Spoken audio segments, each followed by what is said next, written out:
Wayanad Pookode veterinary കോളേജിൽ സിദ്ധാർത്ഥൻ എന്ന വിദ്യാർത്ഥിയുടെ മരണത്തിൽ പോലീസ് ഇപ്പോൾ ചില ഗൂഢനീക്കങ്ങൾ നടത്തുകയാണ്. ഇതിനെതിരെയുള്ള പ്രതിഷേധവും വയനാട്ടിൽ ശക്തമാവുകയാണ്. വിവിധ സംഘടനകൾ ഇന്ന് പൂക്കോട് വെറ്ററിനറി കോളേജിലേക്കുള്ള പ്രതിഷേധ പ്രകടനത്തിൽ ഈ ആവശ്യം ഉന്നയിക്കുകയും ചെയ്തു. പ്രതികൾക്കെതിരെ ക്രിമിനൽ ഗൂഢാലോചന കുറ്റം ഇതുവരെ പോലീസ് ചുമത്തിയിട്ടില്ല എന്നുള്ളതാണ് ഏറ്റവും പ്രധാനപ്പെട്ട കാര്യം. ദുർബലമായ വകുപ്പുകൾ ചുമത്തി പ്രതികളെ രക്ഷിക്കുവാനുള്ള ശ്രമമാണ് നടക്കുന്നത്. ക്രിമിനൽ ഗൂഢാലോചന കുറ്റം ചുമത്തുമെന്ന് നേരത്തെ പോലീസ് അറിയിച്ചതാണ്. എല്ലാ പ്രതികളും അറസ്റ്റിലാകട്ടെ എന്നായിരുന്നു പോലീസ് അന്ന് പറഞ്ഞിരുന്നത്. പക്ഷേ ഇപ്പോൾ എല്ലാ പ്രതികളും അറസ്റ്റിലായി 2 ദിവസം കഴിഞ്ഞിട്ടും ക്രിമിനൽ ഗൂഢാലോചന കുറ്റം ചുമത്തിയിട്ടില്ല. റിമാൻഡ് റിപ്പോർട്ടിൽ ഇക്കാര്യം വ്യക്തമായിരുന്നു.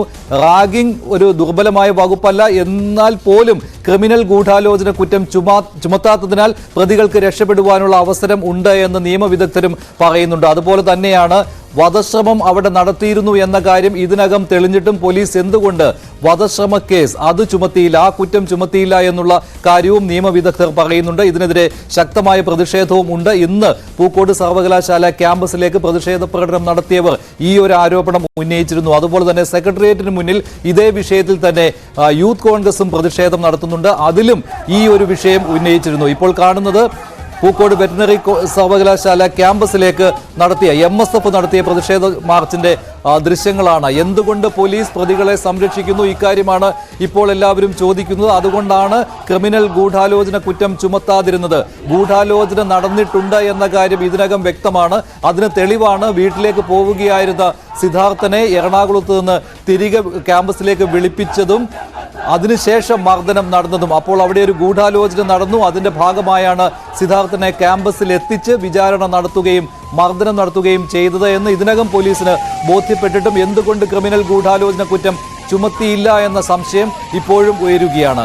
ഹോസ്റ്റലിൽ ഇന്ന് ഈ പ്രതികളെ കൊണ്ടുവന്ന് തെളിവെടുപ്പ് നടത്തുകയുണ്ടായി പോലീസ്. കൂടുതൽ വിവരങ്ങൾ നൽകുവാനായിട്ട് ജിൻസ് ചേരുകയാണ്. ജിൻസ്, ഇപ്പോൾ ഏറ്റവും ഒടുവിൽ പോലീസ് പറയുന്നത് ഇത്രയും ശക്തമായ പ്രതിഷേധം ഉണ്ടായ സ്ഥിതിക്ക് പറയുന്നുണ്ടല്ലോ ക്രിമിനൽ ഗൂഢാലോചന കുറ്റം കൂടി ചുമത്തുമെന്ന്. ഇതിനുള്ള നീക്കങ്ങൾ നടക്കുന്നുണ്ട്. എന്താണ് ഏറ്റവും പുതിയ വിവരങ്ങൾ നൽകുവാനുള്ളത്?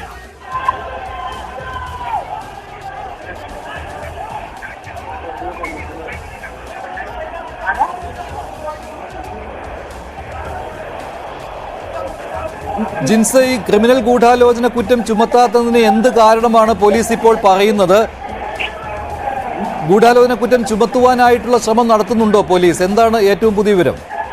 പ്രധാനമായും ഈ പ്രതികൾക്കെതിരെ ഗൂഢാലോചന ശ്രമത്തിന് കേസെടുക്കാനുള്ള നടപടിയിലേക്കാണ് ഇപ്പോൾ പോലീസ് കടക്കുന്നത്. അതിന്റെ ഭാഗമായാണ് ഈ പ്രതികളെ ക്യാമ്പസിലെത്തിച്ച് തെളിവെടുപ്പ് നടത്തിയത്. ഇന്നലെ പ്രധാന പ്രതിയായിട്ടുള്ള സിൻഡോ ജോൺസിനെ ഈ കോളേജ് ഹോസ്റ്റലിൽ എത്തിച്ചിരുന്നു. ഈ സിദ്ധാർത്ഥിനെ ക്രൂരമായി മർദ്ദിച്ച സ്ഥലങ്ങളിലെല്ലാം തന്നെ ഹോസ്റ്റലിലെ 21 നമ്പർ മുറിയിലും അതുപോലെ തന്നെ ഈ ഹോസ്റ്റലിന്റെ നടുത്തളത്തിലെല്ലാം തന്നെ നിർത്തിക്കൊണ്ട് ഈ സിൻഡോ ജോൺസനുമായി ഇന്നലെ തെളിവെടുപ്പ് നടത്തിയിരുന്നു. ഇതിൽ പ്രധാനമായും ഈ സിദ്ധാർത്ഥിനെ മർദ്ദിച്ച വയർ ഉൾപ്പെടെ കേബിൾ വയർ ഉൾപ്പെടെയുള്ള സാധനങ്ങൾ കണ്ടെത്തിയിട്ടുണ്ട്. അതേസമയം തന്നെ വീണ്ടും ഇന്ന് കൽപ്പറ്റ ഡിവൈഎസ്പി ടി സജീവന്റെ നേതൃത്വത്തിൽ വീണ്ടും ഇന്ന് 2 പ്രതികളെ കൂടി തെളിവെടുപ്പിന് എത്തിച്ചിരുന്നു. രഹൻ ബിനോയ് അതുപോലെ തന്നെ ആകാശ് എന്നീ പ്രതികളുമായാണ് പോലീസ് തെളിവെടുപ്പ് നടത്തിയത്. ഇന്ന് രാവിലെ 10 മണിക്കായിരുന്നു ഈ പ്രതികളെ തെളിവെടുപ്പിന് എത്തിച്ചത്. അതിനുശേഷം ഈ പ്രധാനമായും ഈ ക്യാമ്പസിലെ കുന്നിൻ മുകളിലേക്കായിരുന്നു തെളിവെടുപ്പ് നടന്നത്. 16-ന് രാത്രി 9 മണിക്ക് സിദ്ധാർത്ഥിനെ ആദ്യം എത്തിച്ച് മർദ്ദിച്ചത് ഈ കുന്നിൻ മുകളിലാണ്. ഇവിടെ ആണ് തെളിവെടുപ്പ് നടത്തിയത്. എന്തായാലും കൊലപാതക കുറ്റത്തിന് അടക്കമുള്ള വകുപ്പുകൾ ചുമത്തിയായിരിക്കും ഈ പ്രതികൾക്കെതിരെ ചുമത്തുക എന്നുള്ളതാണ് നിലവിൽ അറിയുന്നത്. അതേസമയം തന്നെ ഈ സംഭവവുമായി ബന്ധപ്പെട്ടുകൊണ്ട് പ്രതിഷേധം കനക്കുന്ന ഒരു സാഹചര്യമാണുള്ളത്. കോളേജ് അധികൃതർ ഉൾപ്പെടെയുള്ളവരെ പ്രതി ചേർക്കണമെന്ന് ആവശ്യപ്പെട്ടുകൊണ്ട് KSU അതുപോലെ തന്നെ MSF വിദ്യാർത്ഥി സംഘടനകളുടെ നേതൃത്വത്തിൽ ഇപ്പോൾ ക്യാമ്പസിലേക്ക് പ്രതിഷേധം നടക്കുകയാണ്. കുറച്ചു നേരത്തെ യൂത്ത് ലീഗിന്റെ നേതൃത്വത്തിൽ പ്രതിഷേധം നടത്തിയിരുന്നു. ഇതിൽ പോലീസ് ജലപീരങ്കി ഉപയോഗിച്ചു. ബാരിക്കേഡ് കടന്ന് പ്രവർത്തകർ കടക്കുന്നതിനിടെയായിരുന്നു ഈ പ്രവർത്തകർക്ക് നേരെ പോലീസ് ജലപീരങ്കി ഉപയോഗിച്ചത്. അതിനുശേഷം വീണ്ടും KSU അടക്കമുള്ള സംഘടന ഇവിടെ എത്തുകയും പിന്നീട് വീണ്ടും സംഘർഷാവസ്ഥയിലേക്ക് കടക്കുന്ന ഒരു സാഹചര്യമുണ്ടായി. നിലവിൽ ഈ പോലീസ് ഈ പ്രവർത്തകരെ ഇവിടെ നിന്നും മാറ്റുന്ന ഒരു സ്ഥിതിയാണ് നിലവിലുള്ളത്. ക്യാമ്പസിലേക്ക് അതിക്രമിച്ച് കയറാൻ ശ്രമിച്ചവരെ പോലീസ് ലാത്തി വീശി 2-3 തവണ ലാത്തി വീശി. ശരി ജിൻസ്, എന്തായാലും ഇന്നും പൂക്കോട് വെറ്ററിനറി കോളേജിന് മുന്നിൽ ശക്തമായ പ്രതിഷേധമാണ് നടക്കുന്നത്. അതേസമയം ക്രിമിനൽ ഗൂഢാലോചന കുറ്റം ചുമത്തുവാനുള്ള നീക്കവും പോലീസ് നടത്തുന്നുണ്ട്. ആദ്യം പ്രതികളെ രക്ഷിക്കുവാൻ ശ്രമിച്ചിരുന്നു. പിന്നീട് ഇപ്പോൾ പ്രതിഷേധം ശക്തമാവുകയും കുടുംബം തന്നെ ഇങ്ങനെ ഒരു പരാതി ഉന്നയിക്കുകയും ചെയ്ത സാഹചര്യത്തിലാണ് പോലീസ് ഗൂഢാലോചന കുറ്റം ചുമത്തുവാനുള്ള നീക്കങ്ങളുമായി മുന്നോട്ട് പോകുന്നത്. അതേസമയം പൂക്കോട് കോളേജിൽ ഇടിമുറികൾ, SFIയുടെ ഇടിമുറികൾ ഉണ്ട് എന്ന കാര്യം മറ്റൊരു രക്ഷിതാവ് കൂടി പറഞ്ഞിരിക്കുകയാണ്. തന്റെ മകന് ഇങ്ങനെയൊരു ദുർഗതി പൂക്കോട് കോളേജിൽ നിന്ന് നേരത്തെ ഉണ്ടായതാണെന്നാണ് അവിടുത്തെ PTA പ്രസിഡന്റ് കൂടിയായിരുന്ന, ഇപ്പോഴല്ല മുൻ PTA പ്രസിഡന്റ് ആയിരുന്ന കുഞ്ഞാമു പറഞ്ഞത്. കുഞ്ഞാമുവിന്റെ വാക്കുകൾ കേൾക്കാം. SFIയുടെ ഇടിമുറികൾ കോളേജിൽ ഉണ്ട് എന്നാണ് ഇദ്ദേഹം സ്ഥിരീകരിക്കുന്നത്. അദ്ദേഹത്തിന്റെ വാക്കുകളിലേക്ക്. ആ കോളേജിൽ നടക്കുന്ന എല്ലാ ക്രൂരതയും ഞാൻ നേരിട്ട് അനുഭവിച്ചതാണ്. എൻ്റെ മകൻ പോലും SFIയിൽ മെമ്പർഷിപ്പ് എടുത്തിട്ടില്ലെങ്കിൽ റാഗ് ചെയ്യുമെന്ന് പറഞ്ഞ് അവസാനം മെമ്പർഷിപ്പ് എടുക്കേണ്ടി വന്നു. എൻ്റെ മകനെ കൊണ്ട് കോളേജിൻ്റെ ഹോസ്റ്റലിലെ റൂമിൻ്റെ അകത്ത് ചെഗുവേരയുടെ ഫോട്ടോ വരയ്ക്കുകയും രക്തം കൊണ്ട് SFIയുടെ സിന്ദാബാദ് എഴുതി വയ്ക്കുകയും ചെയ്തിട്ടുണ്ട്. കോളേജിൻ്റെ അകത്ത് പ്രത്യേകമായ കോടതി മുറിയുണ്ട്, SFIയുടെ റൂമുണ്ട്.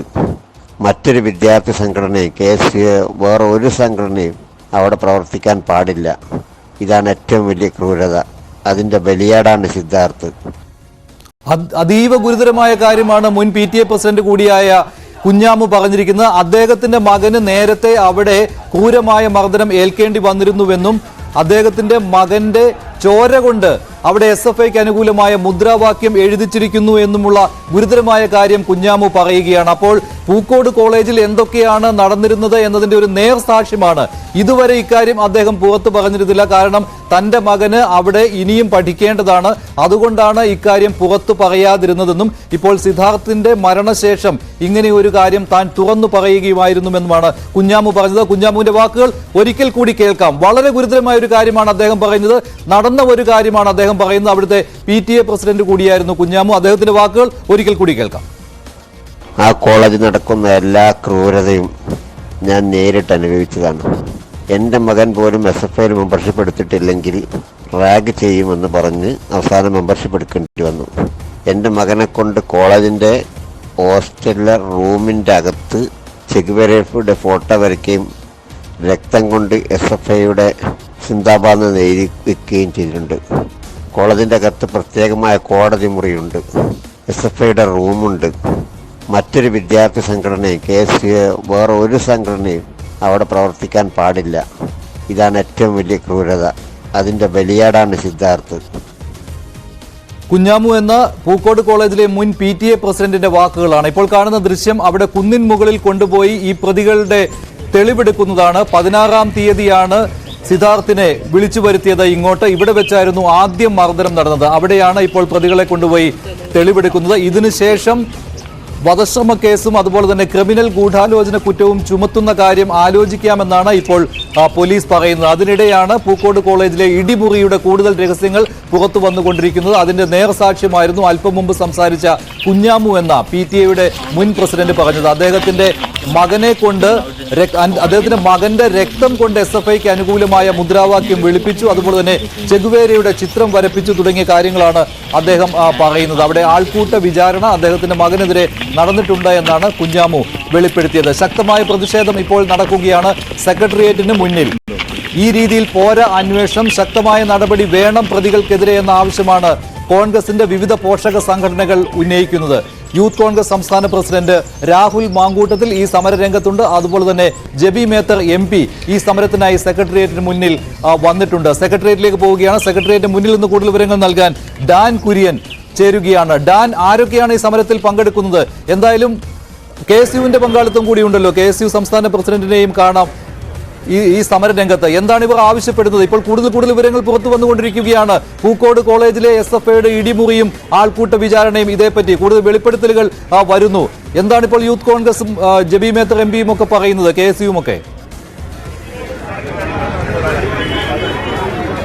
മനീഷ, സിദ്ധാർത്ഥിന്റെ കൊലപാതകം കേരള പോലീസ് അല്ല അന്വേഷിക്കേണ്ടത്. അവിടെ ദേശീയ അന്വേഷണ ഏജൻസി CBIയെ കൊണ്ട് തന്നെ അന്വേഷണം നടത്തിക്കാൻ ആവശ്യപ്പെടണം സംസ്ഥാന സർക്കാർ എന്ന പ്രധാനപ്പെട്ട ആവശ്യം മുൻനിർത്തിക്കൊണ്ടാണ് സംസ്ഥാനത്തെ മുഴുവൻ ഹോസ്റ്റലുകളിലെയും ക്രിമിനൽ ഇടപെടലുകളെക്കുറിച്ച് അന്വേഷണം നടത്താൻ സ്പെഷ്യൽ ഇൻവെസ്റ്റിഗേഷൻ ടീമിന് രൂപം നൽകണമെന്ന ആവശ്യങ്ങളൊക്കെ ഉന്നയിച്ചുകൊണ്ടാണ് ഇപ്പോൾ മുഖ്യ പ്രതിപക്ഷമായ കോൺഗ്രസിന്റെ 3 പോഷക സംഘടനകളുടെ നേതൃത്വത്തിൽ സെക്രട്ടേറിയറ്റ് പടിക്കൽ ഈ നിരാഹാര സമരം ആരംഭിച്ചിരിക്കുന്നത്. KSUവിന്റെ സംസ്ഥാന അധ്യക്ഷൻ അലോഷ്യസ് സേവ്യർ, യൂത്ത് കോൺഗ്രസിന്റെ സംസ്ഥാന അധ്യക്ഷൻ രാഹുൽ മാങ്കൂട്ടത്തിൽ, മഹിളാ കോൺഗ്രസിന്റെ സംസ്ഥാന അധ്യക്ഷ ജെബി മേത്തർ, അവർ 3 പേരുമാണ് അല്പസമയം മുമ്പ് ഇവിടെ നിരാഹാര സമരം ആരംഭിച്ചിരിക്കുന്നത്. ശ്രീ രാഹുൽ മാങ്കൂട്ടത്തിൽ, വലിയൊരു പ്രതിഷേധത്തിന്റെ നിറവിലാണ് പ്രതിപക്ഷ സംഘടനകളെല്ലാം.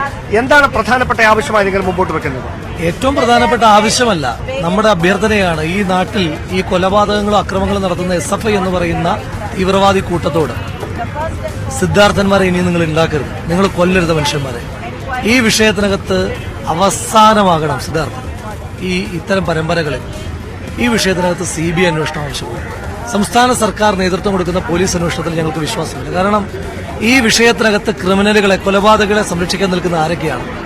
ക്രിമിനലുകളുടെ വക്കാലത്തുമായി മജിസ്ട്രേറ്റ് കോടതിയിൽ പോകുന്നത് CK ശശീന്ദ്രൻ എന്ന് പറയുന്ന CPMന്റെ മുൻ MLAയും സംസ്ഥാന കമ്മിറ്റി അംഗവുമാണ്. അയാൾ ആര്, അഡ്വക്കേറ്റ് ആണോ? മജിസ്ട്രേറ്റ് കോടതിയിൽ ഈ പ്രതികൾക്കൊപ്പം പോകാൻ? ഈ കേസിനകത്ത് പ്രതികളായ, പ്രത്യക്ഷത്തിൽ അക്രമത്തിൽ നേതൃത്വം കൊടുത്ത പ്രതികളെ പോലെ തന്നെ കുറ്റവാളിയായ ഡീന്റെ വക്കാലത്ത് ഏറ്റെടുത്തിരിക്കുന്ന കേരളത്തിന്റെ മന്ത്രി ചിഞ്ചുറാണിയാണ്. ഡീൻ ഈ വിഷയത്തിനകത്ത് ഒരു ഉത്തരവാദിത്വവും ഇല്ല എന്ന് കൺക്ലൂസീവായി 1ാമത്തെ ദിവസം പറയാൻ എന്ത് കപ്പാസിറ്റിയാണ് അവർക്കുള്ളത്? പിന്നീട് അവർക്ക് തന്നെ പറയേണ്ടി വന്നില്ലേ, ഈ വിഷയത്തിനകത്ത് ഡീൻ കുറ്റക്കാരനാണ്, സസ്പെൻഡ് ചെയ്യേണ്ടി വരുമെന്ന്. സസ്പെൻഡ് ചെയ്തോ? 48 മണിക്കൂറായില്ലേ? ഈ വിഷയത്തിനകത്ത് കൺക്ലൂസീവായി CBI എൻക്വയറി ആവശ്യമാണ്. 1. 2, 19 സീരിയസ് മുറിവുകൾ ഉണ്ടായിട്ടും ഇതുവരെ ആ ചെറുപ്പക്കാരന്റെ മരണത്തിൽ കൊലക്കുറ്റം ചുമത്തിയിട്ടില്ല. കൊലക്കുറ്റം ചുമത്തണം. ഡീനെ പുറത്താക്കി പ്രതി ചേർക്കണം. ഹോസ്റ്റലുകളെ പാർട്ടി ഗ്രാമങ്ങളാക്കി മാറ്റിക്കൊണ്ടിരിക്കുന്ന SFIയുടെ പാർട്ടി ഗ്രാമങ്ങളെ തകർത്ത് ഹോസ്റ്റലുകളെ മോചിപ്പിക്കണം. കേരളത്തിലെ ഏറ്റവും വലിയ ലഹരികടത്ത് സംഘമായ SFIക്കെതിരായിട്ട് ലഹരികടത്ത് കേസ് അന്വേഷിക്കുവാനായിട്ട് സ്പെഷ്യൽ ടീം വേണം. നിങ്ങൾ ഈ കാര്യങ്ങളൊക്കെ നേരത്തെ അറിഞ്ഞിരുന്നെങ്കിൽ സിദ്ധാർത്ഥിന്റെ മരണം വരെ കാത്തു നിൽക്കാനുണ്ടായ സാഹചര്യമുണ്ടായിരുന്നു. നാളിതുവരെ നിങ്ങൾ തന്നെ ആലോചിച്ചു നോക്കൂ, എത്ര സമരങ്ങൾ, എത്ര പ്രക്ഷോഭങ്ങൾ, എത്ര KSUക്കാരൻ പൊട്ടിയ തലയുമായി പുറത്തേക്ക് ഇറങ്ങി വന്നിട്ട് സംസാരിച്ചിട്ടുണ്ട്. ഇവിടെ KSU പ്രസിഡന്റ് ഇരിപ്പുണ്ടല്ലോ. എത്ര സമരങ്ങൾ KSU പ്രസിഡന്റ് ആലോചന നടത്തിയിട്ടുണ്ട്. അന്ന് ഞങ്ങൾ പറയുമ്പോൾ കേരളീയ പൊതുസമൂഹത്തിലെ ചിലർക്കെങ്കിലും ഒരു തെറ്റിദ്ധാരണ ഉണ്ടായിരുന്നു. നിഷ്പക്ഷ മാധ്യമങ്ങൾക്കിടയിൽ ചിലർക്കെങ്കിലും തെറ്റിദ്ധാരണ ഉണ്ടായിരുന്നു. അത് SFIയും KSUവും ആയതുകൊണ്ടാണ്. നല്ല, ഇത് തീവ്രവാദി കൂട്ടമാണ്. രാഷ്ട്രീയ പ്രതിയോഗികളോട് മാത്രമല്ല, ഈ സംസ്ഥാന സെക്രട്ടറിയുടെ പശ്ചാത്തലം എന്താ? അവരുടെ തന്നെ മുന്നണിയിൽപ്പെട്ട ASF വനിതാ നേതാവിനോട് മോശമായി സംസാരിക്കുകയും ആക്രമിക്കുകയും ചെയ്ത കേസിനകത്ത് പ്രതിയല്ലായിരുന്നു സംസ്ഥാന സെക്രട്ടറി. ഇത് കാലാകാലങ്ങളെ AYFന്റെ മുൻ സംസ്ഥാന സെക്രട്ടറിയുടേതായി. ആ കാലഘട്ടത്തിൽ ശിവരഞ്ജിത്തിന്റെയും നസീമിന്റെയും കേസ് പുറത്തു വന്നപ്പോൾ AYFന്റെ മുൻ സംസ്ഥാന സെക്രട്ടറിയുടെ ഒരു ലേഖനം നിങ്ങൾ ഓർക്കുന്നുണ്ടാകും. ഞാനടക്കമുള്ള മാധ്യമപ്രവർത്തകർ മറന്നിട്ടുണ്ടാവില്ല. AYFന്റെ സംസ്ഥാന സെക്രട്ടറി ASF നേതാവായിരിക്കുന്ന കാലത്ത് അയാൾക്ക് നേരിടേണ്ടി വന്ന അക്രമങ്ങൾ ഞങ്ങൾക്കെതിരെ മാത്രമല്ല, ക്യാമ്പസിൽ പഠിച്ചിട്ടുള്ള ആളല്ലേ എങ്ങനെ SFI എന്ന് പറയുന്ന തീവ്രവാദ സംഘം പ്രവർത്തിച്ചുകൊണ്ടിരിക്കുന്നത്. അവർക്ക് സ്വാധീനമില്ലാത്ത മുഴുവൻ ആളുകൾക്ക് നേരെ അക്രമം. SFIയുടെ ഏറ്റവും വലിയ ആയുധം അവരുടെ കൊടിയോ പ്രത്യയശാസ്ത്രമല്ല, ഭയമാണ്. അല്ല രാഹുൽ, ഒരു കാര്യം കൂടി. അപ്പോൾ അങ്ങനെയാണെങ്കിൽ ക്യാമ്പസുകളിൽ വിദ്യാർത്ഥി രാഷ്ട്രീയം അവസാനിപ്പിക്കണമെന്നൊരു നിലപാടുണ്ടോ? ഒരിക്കലുമല്ല. ക്യാമ്പസിനകത്തെ വിദ്യാർത്ഥി രാഷ്ട്രീയം അവസാനിപ്പിക്കണമെന്ന് കോടതി ഉത്തരവുകൾ വന്നപ്പോഴാ ഒരു കാലഘട്ടത്തിൽ SFIക്കാർ നടത്തിക്കൊണ്ടിരുന്ന ക്യാമ്പസിനകത്തെ അക്രമ പ്രവണതകൾ കൊണ്ടാണ്. ക്യാമ്പസുകളിൽ എല്ലാ വിദ്യാർത്ഥികൾക്കും പ്രവർത്തിക്കാനുള്ള ജനാധിപത്യ സ്വാതന്ത്ര്യമാണ് വേണ്ടത്. ക്യാമ്പസ് രാഷ്ട്രീയം അവസാനിപ്പിക്കുകയല്ല, ക്യാമ്പസിലെ അക്രമ രാഷ്ട്രീയം അവസാനിപ്പിക്കണം. SFIയെ പോലുള്ള തീവ്രവാദ സംഘടനകളെ നിരോധിക്കണം. രാജ്യത്ത് എത്ര തീവ്രവാദ സംഘടനകളെ നിരോധിച്ചിട്ടുണ്ട്? ആൾക്കൂട്ടാക്രമണം നടത്തുന്നവർ, റാഗിങ്ങിന് നേതൃത്വം കൊടുക്കുന്നവർ, പരസ്യ വിചാരണ നടത്തുന്നവർ, ഇവരെങ്ങനെയാണ് വിദ്യാർത്ഥി സംഘടനയെ പ്രവർത്തിക്കാൻ അവകാശമുള്ളത്? ഇത് തന്നെയല്ലേ താലിബാൻ ചെയ്യുന്നത്? ഇത് തന്നെയല്ലേ ബജ്രംഗി ദൾ ചെയ്യുന്നത്? ഇത് തന്നെയല്ലേ ഹനുമാൻ സേന ചെയ്യുന്നത്? അങ്ങനെ നിരോധിക്കപ്പെടേണ്ട പട്ടികയിൽ SFIയെ പെടുത്തണം എന്നുള്ളതാണ് ഞങ്ങളുടെ ഒരു. തീർച്ചയായിട്ടും അലോഷ്യസ് സേവ്യർ, സംസ്ഥാനത്തെ മുഴുവൻ ക്യാമ്പസുകളിലേക്കും ഈ പ്രതിഷേധം വ്യാപിപ്പിക്കാനുള്ള ഒരു ശ്രമം ആ സംസ്ഥാന കമ്മിറ്റിയുടെ ഭാഗത്തുനിന്നുണ്ടോ? തീർച്ചയായിട്ടും. കാരണം കേരളത്തിലെ ബഹുഭൂരിപക്ഷം വരുന്ന SFI അടക്കി വരിക്കുന്ന ക്യാമ്പസുകളിൽ വലിയ മനുഷ്യാവകാശ ലംഘനമാണ് നടക്കുന്നതെന്ന് കഴിഞ്ഞ കുറേയേറെ നാളുകളായി ഞങ്ങൾ നിരന്തരം പറയുകയാണ്. ഈ സർക്കാർ ഹോസ്റ്റലുകൾക്കെതിരെ വലിയ ആൾക്കൂട്ട വിചാരണകളും വിദ്യാർത്ഥി വിചാരണയും SFIയുടെ ഭാഗത്തു നിന്ന് നടത്തുകയാണ്. യാതൊരു രീതിയിൽ കേട്ടുകേൾവിയില്ലാത്ത രീതിയിൽ വളരെ പ്രാകൃതമായിട്ടുള്ള രീതിയിലുള്ള ആക്രമണമാണ് ഇതര വിദ്യാർത്ഥി സംഘടനകൾക്ക് നേരെ അവർ അഴിച്ചുവിടുന്നത്. അപ്പോൾ ഇതിനെതിരെ സമഗ്രമായി കേരളത്തിലെ ക്യാമ്പസുകളിൽ പ്രവർത്തിക്കുന്ന ഇടിമുറികൾക്കെതിരെ SFIയുടെ വിദ്യാർത്ഥി വിചാരണ കോടതികൾക്കെതിരെ ശക്തമായിട്ടുള്ള പ്രക്ഷോഭ പരിപാടികൾ കേരളത്തിലെ ബഹുഭൂരിപക്ഷം വരുന്ന ക്യാമ്പസുകളിലേക്ക് ഞങ്ങൾ സംഘടിപ്പിക്കുകയാണ്. ശ്രീമതി ജെബി മേത്തർ, ഈ ഒരു പ്രതിഷേധത്തിന്റെ ഭാഗമായി ഈ സംയുക്ത പ്രതിഷേധത്തിൽ മഹിളാ കോൺഗ്രസ് കൂടി പങ്കെടുക്കുമ്പോൾ നിങ്ങൾ പൊതുസമൂഹത്തിന് നൽകുന്ന ഒരു മുന്നറിയിപ്പ് എന്താണ്? കേരളത്തിന്റെ അമ്മമാർ ഭീതിയിലാണ്. നൊന്തുപെറ്റ മക്കൾ ക്യാമ്പസുകളിലേക്ക് വളരെ പ്രതീക്ഷയോടെ അവരെ പറഞ്ഞുവിടുമ്പോൾ അവർ തിരികെ വരുമോ എന്ന ഭീതിയിലാണ് കേരളത്തിലെ അമ്മമാർ. സിദ്ധാർത്ഥിന്റെ അമ്മ ഒറ്റക്കല്ല. സിദ്ധാർത്ഥിന്റെ അമ്മയുടെ നീതിക്കായുള്ള പോരാട്ടത്തിൽ മനസാക്ഷി മരവിച്ചിട്ടില്ലാത്ത മുഴുവൻ അമ്മമാരും അണിനിരക്കും. പിണറായി വിജയൻ അമ്മമാരുടെ ശാപമേക്കുമെന്നുള്ള കാര്യത്തിൽ ഇതിന് നീതി ലഭിച്ചില്ലെങ്കിൽ പിണറായി വിജയൻ മുന്നോട്ട് വെക്കുന്ന നവകേരളവും നവോത്ഥാനവും കേരളത്തിലെ അമ്മമാരെ തീ തീറ്റിക്കുന്നതാണോ എന്നാണ് മഹിളാ കോൺഗ്രസ് ചോദിക്കുന്ന ചോദ്യം. ഈ കാട്ടാളന്മാരുടെ ഇതിലേക്ക് എങ്ങനെ മക്കളെ പറഞ്ഞുവിടും ഈ ക്യാമ്പസുകളിലേക്ക്? ഇത് ഓരോ അമ്മയുടെയും മനസ്സിൽ ഇന്ന് ഭീതിയോട്, മാതാപിതാക്കളുടെ മനസ്സിലുള്ള ഭീതിയാണ് മഹിളാ കോൺഗ്രസ് ഉയർത്തുന്നതും പൊതുസമൂഹത്തിന്റെ മുന്നിലേക്ക് ഇടുന്നതും ഈ കാര്യം തന്നെ. തീർച്ചയായിട്ടും അത്തരത്തിൽ വലിയൊരു പ്രതിഷേധത്തിന് കോൺഗ്രസിന്റെ പോഷക സംഘടനകളുടെ നേതൃത്വത്തിൽ തുടക്കമായിരിക്കുകയാണ്. മറ്റ് ക്യാമ്പസുകളിലേക്ക്, സംസ്ഥാനത്തെ മുഴുവൻ ക്യാമ്പസുകളിലേക്കും SFIയുടെ നേതൃത്വത്തിൽ നടക്കുന്ന ഇത്തരത്തിലുള്ള ശരിയാണ്. എന്തായാലും യൂത്ത് കോൺഗ്രസും മഹിളാ കോൺഗ്രസും KSUവും ഇക്കാര്യത്തിൽ ശക്തമായി തന്നെ മുന്നോട്ട് വരികയാണ്. പോലീസ് ഏതെല്ലാം നീക്കങ്ങൾ നടത്തുന്നുണ്ട് എന്ന് കണ്ടറിഞ്ഞുകൊണ്ട് തന്നെയാണ് ഇത്തരത്തിൽ വിദ്യാർത്ഥി യുവജന സംഘടനകൾ പ്രതിഷേധവുമായി രംഗത്തെത്തിക്കൊണ്ടിരിക്കുന്നത്. BJPയും ഇക്കാര്യത്തിൽ പ്രതികരണം നടത്തുകയുണ്ടായി എന്ന് BJP സംസ്ഥാന അധ്യക്ഷൻ K. സുരേന്ദ്രൻ പറഞ്ഞത്, മുഖ്യമന്ത്രിക്ക് ധൈര്യമുണ്ടോ സിദ്ധാർത്ഥിന്റെ വീട്ടിൽ പോയി മാതാപിതാക്കളെ കാണാൻ എന്നാണ്. ഈ വെല്ലുവിളി മുഖ്യമന്ത്രി സ്വീകരിക്കുമോ എന്നാണ് ഇനി അറിയുവാനുള്ളത്. അതേപോലെ തന്നെ ഈ കാര്യത്തിൽ കേരള പോലീസ് അന്വേഷിച്ചാൽ കാര്യങ്ങൾ വെളിയിൽ വരില്ല എന്നും K. സുരേന്ദ്രൻ പറഞ്ഞു. മറ്റൊരു പ്രധാനപ്പെട്ട കാര്യം കൂടി അദ്ദേഹം പറയുകയുണ്ടായി. സിദ്ധാർത്ഥിനെതിരെ ഒരു കുട്ടി അവിടെ പരാതി നൽകിയിരുന്നു. ഇങ്ങനെ പരാതി നൽകിയ ആൾ സംസ്ഥാനത്തെ ഒരു പോലീസ് ഉദ്യോഗസ്ഥയുടെ മകളാണ് എന്ന കാര്യവും പേര് പറയാതെ തന്നെ K. സുരേന്ദ്രൻ ഇന്ന് മാധ്യമങ്ങളോട് പറയുകയുണ്ടായി. K. സുരേന്ദ്രന്റെ വാക്കുകളിലേക്ക്. ഈ കൊലപാതകം വളരെ ആസൂത്രിതമായി നടത്തിയതാണ്. ഇതിന്റെ പിന്നിൽ വളരെ വ്യക്തമായ ഗൂഢാലോചനയുണ്ട്. കൊലപാതകം നടന്നതിന് ശേഷം സംസ്ഥാന പോലീസ് സർവീസിലുള്ള ഒരു വനിതയുടെ മകളെ കൊണ്ട് തന്നെയാണ് പരാതി കൊടുപ്പിച്ചത്. അതാണ് ഈ കേസിലെ ആഭ്യന്തര വകുപ്പിന്റെ ഇടപെടൽ വളരെ ശക്തമാണെന്നുള്ളത്. പോലീസ് ദുർബലമായ വകുപ്പുകൾ ഉപയോഗിച്ചാണ് കേസ് ചാർജ് ചെയ്തിരിക്കുന്നത്. ഒരാരോപണത്തിന് CPM വയനാട് നേതൃത്വം മറുപടി പറയുന്നുണ്ട്. കഴിഞ്ഞ ദിവസം പ്രതികളെ കോടതിയിൽ ഹാജരാക്കിയ സമയത്ത് CPMന്റെ ഒരു പ്രമുഖ നേതാവ്, അത് പിന്നീട് AK ശശീന്ദ്രൻ, മുൻ MLA ആണെന്ന് ആരോപണം ശക്തമായി തന്നെ വരികയുണ്ടായിരുന്നു. AK ശശീന്ദ്രൻ അവിടെ കോടതിയിൽ എത്തുകയും പ്രതികളെ കാണുകയും ചെയ്തു. അതൊരു രക്ഷപ്പെടുത്തലിന് വേണ്ടിയാണ് എന്നുള്ള രീതിയിലുള്ള ആരോപണം വന്നിരുന്നു. ഇന്ന് AK ശശീന്ദ്രൻ പറഞ്ഞത് കോടതിയിൽ പോയി എന്നുള്ളത് ശരിയാണ്, പക്ഷേ അവിടെ രക്ഷിതാക്കളെയാണ് കണ്ടത്, പ്രതികളുമായി കൂടിക്കാഴ്ച നടത്തിയിട്ടില്ല എന്ന് ശശീന്ദ്രൻ പറയുകയുണ്ടായി. ഇതാണ് അദ്ദേഹത്തിന്റെ ന്യായീകരണം. അതേസമയത്ത് തന്നെ P. ഗഗാറിൻ, CPMന്റെ വയനാട് ജില്ലാ സെക്രട്ടറി, അദ്ദേഹത്തിനെതിരെയും വലിയ ആരോപണം ഉണ്ടായിരുന്നു. ഇക്കാര്യം P. ഗഗാറിനും നിഷേധിച്ചിട്ടുണ്ട്. ഗഗാറിന്റെയും ശശീന്ദ്രന്റെയും വാക്കുകളിലേക്ക്. അത്തരം ആൾക്കാർക്ക് സഹായിക്കണമെങ്കിൽ കോടതിയിൽ അഭിഭാഷണം ഏൽപ്പിക്കുക തുടങ്ങിയ കാര്യങ്ങൾ ആർക്കെങ്കിലും ചെയ്തോ? അതൊക്കെ അവരവരുടെ കുടുംബാംഗങ്ങൾ നോക്കി ചെയ്യുന്നു. ഞങ്ങൾ ആ കാര്യത്തിൽ ഇടപെടുന്നേയില്ല. എന്തായാലും CPM വയനാട് ജില്ലാ നേതൃത്വം തങ്ങൾക്കെതിരെ ഉയർന്നിരിക്കുന്ന ആരോപണങ്ങൾ തള്ളിക്കളയുകയാണ്. പക്ഷേ കഴിഞ്ഞ ദിവസം കോടതിയിൽ പോയിരുന്നു, രക്ഷിതാക്കളെ കണ്ടിരുന്നു എന്ന കാര്യം AK ശശീന്ദ്രൻ സമ്മതിക്കുകയും ചെയ്തിട്ടുണ്ട്.